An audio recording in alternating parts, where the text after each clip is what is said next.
दोस्तों बहुत परेशानी है, लोग बाग कहते हैं कि सर चंद्र ग्रहण योग हो रहा है, चंद्र ग्रहण दोष हो रहा है। ये आखिर क्या परेशानी है चंद्र ग्रहण को लेकर के, इतना क्या बखेड़ा मचा हुआ है? आज आप स्वयं समझें और अपनी कुंडली में अगर आपके दोष है तो उस दोष को दूर कैसे करें ये भी मैं आपको बताऊंगा। ज्यादा समय व्यतीत नहीं करना है, समय कम है। आइए हम चलते हैं एक महत्वपूर्ण टॉपिक चंद्र ग्रहण दोष के बारे में। आइए, चंद्र ग्रहण, चंद्रमा, पहले तो हम ये समझेंगे कि चंद्रमा किस चीज का कारक है। चंद्रमा मन का कारक है, चंद्रमा भावनाओं का कारक है, चंद्रमा आपके मस्तिष्क में जो विचार चलते हैं उसका कारक है, चंद्रमा मां का कारक है, चंद्रमा मामा का कारक है। चंद्रमा अगर आपका विशुद्ध है, अच्छा है, शुद्ध है, तो आपका मन बिल्कुल चंचल रहेगा, शांतिपूर्ण आपका जीवन रहेगा और बहुत ही शुभता के साथ आप जीवन को यापन करेंगे। टेंशन को आप कैसे मैनेज करेंगे ये भी आपका चंद्रमा सिखाता है। आप किस प्रकार से अपनी भावनाओं को दूसरे की भावनाओं से मैच करेंगे ये भी चंद्रमा सिखाता है।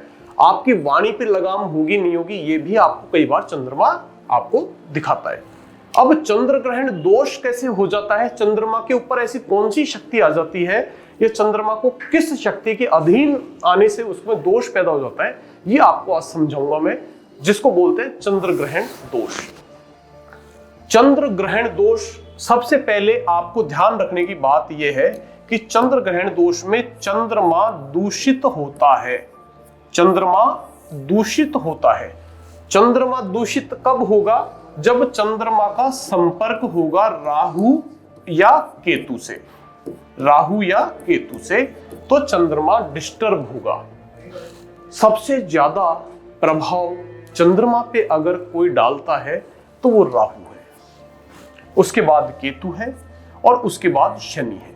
लेकिन चंद्र ग्रहण की दोष में आप शनि को अभी नहीं लेंगे, सिर्फ राहु केतु और चंद्रमा की युति को ही समझेंगे जो चंद्र ग्रहण दोष पैदा करती है। अगर किसी भी भाव में, ये मान लीजिए एक नंबर का मतलब होता है मेष, मेष लग्न की कुंडली है आपकी और मेष लग्न की कुंडली के अंदर मान लीजिए ये चतुर्थ भाव में 4 नंबर यानी कर्क राशि पड़ी हुई है और इस कर्क राशि में चंद्रमा है और चंद्रमा के साथ या तो राहु बैठे हो या केतु बैठे हो, इस स्थिति में चंद्रमा की वाट लग जाती है। चंद्रमा बहुत ज्यादा परेशान होता है, चंद्रमा को जकड़ लिया जाता है। जब चंद्रमा को जकड़ लेंगे यानी आपके मन को जकड़ लिया, आपके दिमाग को जकड़ लिया, आपकी मानसिक शांति को जकड़ लिया, आपके विचारों को जकड़ लिया, आपकी उद्बोधना को जकड़ लिया, आपकी माता को परेशान कर दिया, आपके मामा के साथ रिश्ते खराब कर दिए। यानी ये कहूं चंद्रमा जिस जिस चीज का कारक है वो सबकी दिक्कत पैदा हो जाती है जब चंद्रमा के साथ राहु होता है या चंद्रमा के साथ केतु होता है। ये आपको ध्यान रखना है। अब इसमें भी बहुत सारी चीजें, वो आपको कैसे देखना है, मान लीजिए पहले उसमें यह देखना है कुंडली में कि आपका चंद्रमा शुभ है या अशुभ है। जैसे मान लीजिए चंद्रमा बैठा है आपका 4 नंबर, आपको पता है 4 नंबर किसका होता है? मेष, वृष, मिथुन और कर्क। कर्क का मतलब होता है चंद्रमा, कर्क का मतलब होता है उसके स्वामी होता है चंद्रमा। तो चंद्रमा यहां शुभ है, चंद्रमा क्या है? यहां शुभ है। किंतु यदि चंद्रमा के साथ राहु बैठ जाए या चंद्रमा के साथ केतु बैठ जाए तो चंद्रमा पूरी तरीके से अपने विवेक को समाप्त कर देते हैं। चंद्रमा की जितनी भी अच्छाइयां हैं, जितनी भी शीतलता है, वो सारी की सारी खत्म हो जाती है। उस स्थिति में क्या होता है कि चंद्र ग्रहण दोष उत्पन्न हो जाता है। और चंद्र ग्रहण दोष में परेशानी किसको आती है वो आप देखिए, मन, मानसिकता,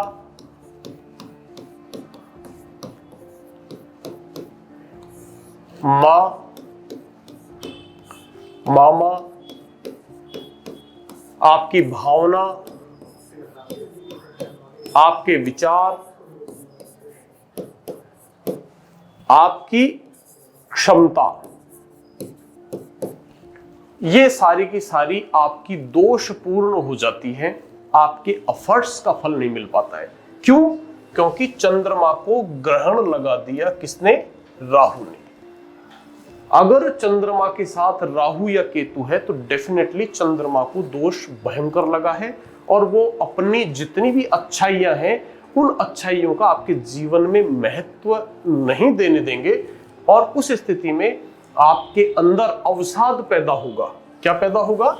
आपके अंदर अवसाद पैदा होगा। आप दिमागी रूप से कमजोर होंगे, आपका दिमाग कमजोर हो जाएगा, आपका मन विचलित होगा, आपका मन विचलित होगा, आपका धैर्य समाप्त होने लगेगा, छोटी छोटी बातों में आपका धैर्य समाप्त होने लगेगा, आपका आत्मविश्वास खराब होगा, ये आपको देखना है। और आपकी मां के साथ आपके संबंध अच्छे नहीं होंगे, कटुता वाले संबंध होंगे, आपके मामा दुखी होंगे, हो सकता है आपको लंग्स, फेफड़ों से रिलेटेड और श्वसन से रिलेटेड समस्याएं भी पैदा हो जाए।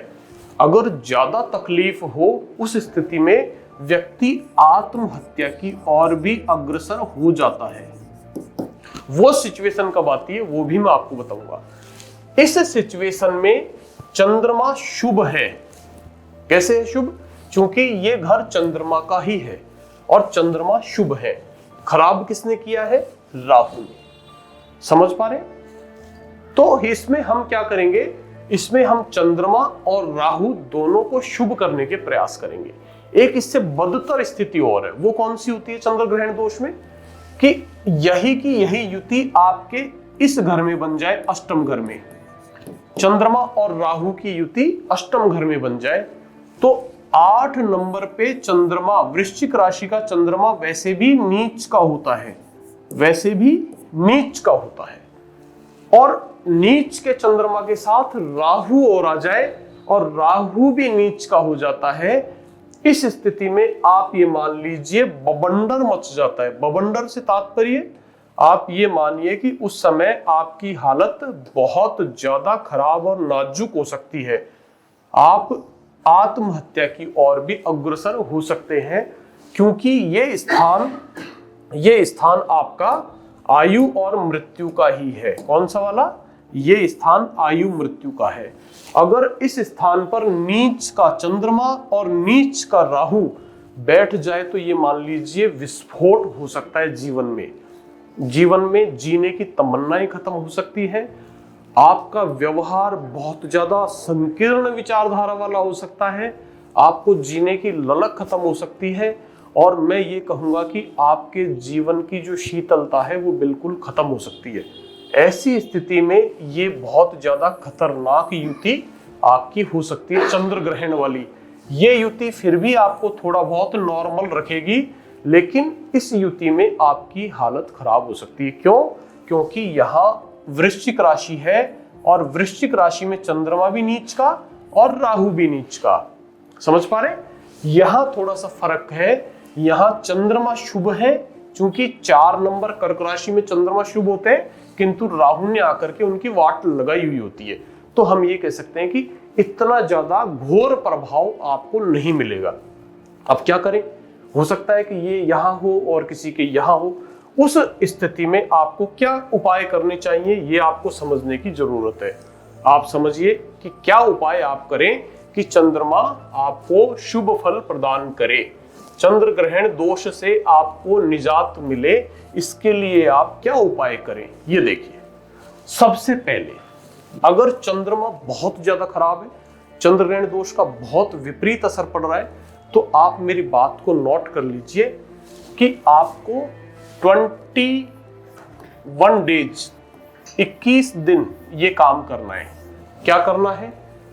आपको शनिवार से शुरू करना है इस काम को, शनि से शुरू करना है। आप लिख लीजिए अपनी अपनी नोटबुक में या स्क्रीनशॉट ले लीजिएगा, क्योंकि मैक्सिमम कुंडलियों में इस दोष से लाइफ खराब हो रही है। बहुत सारे मेरे पास कुंडली दिखवाने के लिए जब आते हैं तो कहते हैं कि गुरुजी क्या हमारे चंद्र ग्रहण दोष है? वाकई उनके चंद्र ग्रहण दोष है और उनकी लाइफ समाप्त हो जाती है। कुछ लोग तो ऐसे कहते हैं कि सर मैं 9 मंजिल से कूदना चाहता हूँ, कोई कहता है कि मैं 20 मंजिल से कूदना चाहता हूँ। आत्महत्या के उनके विचार आते हैं, वो सिर्फ और इसी की वजह से आते हैं क्योंकि उनकी कुंडली में भयावह दोष होता है। अब देखिए कैसे दूर करेंगे। पहला उपाय, शनि से शुरू करना है इस काम को, जो मैं बताने वाला हूं इसको शनिवार से शुरू करना है। आपको क्या लेना है, जल लेना है स्टील के पात्र में। तांबे का पात्र नहीं लीजिएगा, स्टील का पात्र लीजिएगा, उसके अंदर जल, उसमें गंगा जल, उसमें जौ, काले तिल, कच्चा दूध और अपने जो बताशे होते हैं 2 बताशे, जल, गंगा जल, जौ, काले तिल, कच्चा दूध और 2 बताशे, ये आपको लोटे के अंदर डाल लेना है। सब कुछ स्टील का लोटा उसमें डाल लेना है और घर से शनिवार के दिन नग्न पैरों से, जूते चप्पल नहीं पहने, और अपने समीप कॉलोनी के मंदिर में जाएं। वहां जो पीपल का वृक्ष है वहां जाकर के दक्षिण की तरफ मुंह करके आपको उस जो बना है मिश्रण, उस मिश्रण को अर्पित करना है पीपल के वृक्ष में। और क्या बोलना है, ओम नमो भगवते वासुदेवाय। जब तक आप वो मिश्रण डालेंगे तब तक आपको बोलना है ओम नमो भगवते वासुदेवाय। इस तरीके से आपको 21 दिन पूरे करने हैं। अब ध्यान क्या रखना है वो देखिए। इसमें ध्यान रखने वाली बात है वो आपको समझना चाहिए। इसमें ध्यान रखने वाली बात है कि आपको रविवार को नहीं जाना है पीपल में, रविवार को ये मिश्रण डालने नहीं जाना है। ठीक है, तो फिर आप कहेंगे सर फिर कैसे पूरे होंगे 21 दिन। देखिए, शनिवार को 1 दिन, रविवार को नहीं, 2 दिन नहीं मानेंगे, फिर मंडे सोमवार को आपको 2 दिन, फिर मंगलवार को 3 दिन। इस प्रकार से रविवार को हटाते हुए आपको 21 दिन पूरे काउंट करने हैं। 21 का मतलब 21 ना 20 ना 22, ये काम आपको करना है। अब आप दूसरा देखिए, दूसरा इलाज देखिए, इसका उपाय बचने का जो आप करें और अपने जीवन में खुशहाली को महसूस करें कि दोष किस प्रकार से आपका पिंड छोड़ता है। देखिए दूसरा उपाय, ओम सोम सोमाय नमः, ओम सोम सोमाय नमः। आपको इस मंत्र के लगभग 108 जाप प्रतिदिन तो करने ही हैं। आपको शिव जी को जल दैनिक रूप से चढ़ाना है। शिव जी को जल, ठीक है। आपको काले तिल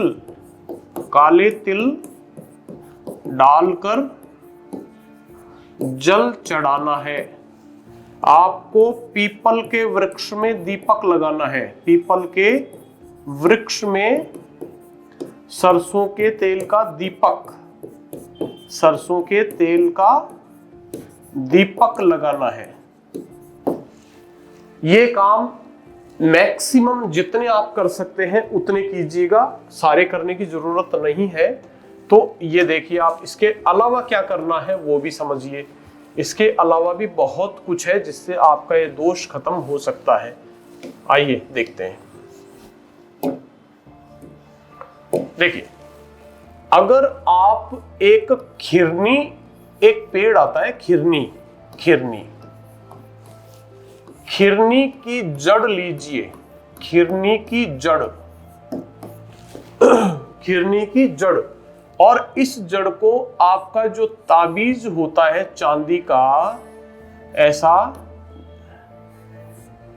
इस ताबीज में खिरनी की जड़ बांधिए, डालिए, और आपको ये सफेद धागे या चांदी की चैन में इस ताबीज को आपको अपने गले में सोमवार को धारण करना है। विधि यही है कि इसको आपको पंचामृत से शुद्ध करें, शुद्ध करके शिव जी को स्पर्श कराएं, शिवलिंग को स्पर्श कराएं और आप अपने गले में इसको धारण करें। इससे भी आपको बहुत सुख की और प्रसन्नता की अनुभूति होगी। ठीक है, ये सारे काम मैं आपके किसी भी घर में अगर चंद्र ग्रहण दोष बना हुआ है उसके लिए बता रहा हूं, इसके या इसके अलग अलग नहीं है। अगर ज्यादा पावरफुल दोष है, हो सकता है कि आपका 8वें घर में हो पावरफुल दोष है, तो इसके लिए आपको एक विस्तृत एक अलग उपाय और बताता हूं। उस उपाय से आपका ये दोष सदा सदा के लिए समाप्त होगा। क्या करना है, आपको अपने वजन के बराबर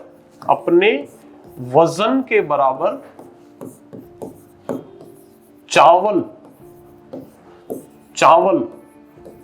लेने हैं, वजन के बराबर चावल लेने हैं और उनको आपको 11 भाग में डिवाइड कर देना है। 11 भाग में कट्टे बना लेने हैं, 11 कट्टे आपको बना लेने हैं। जैसे किसी का वजन हो गया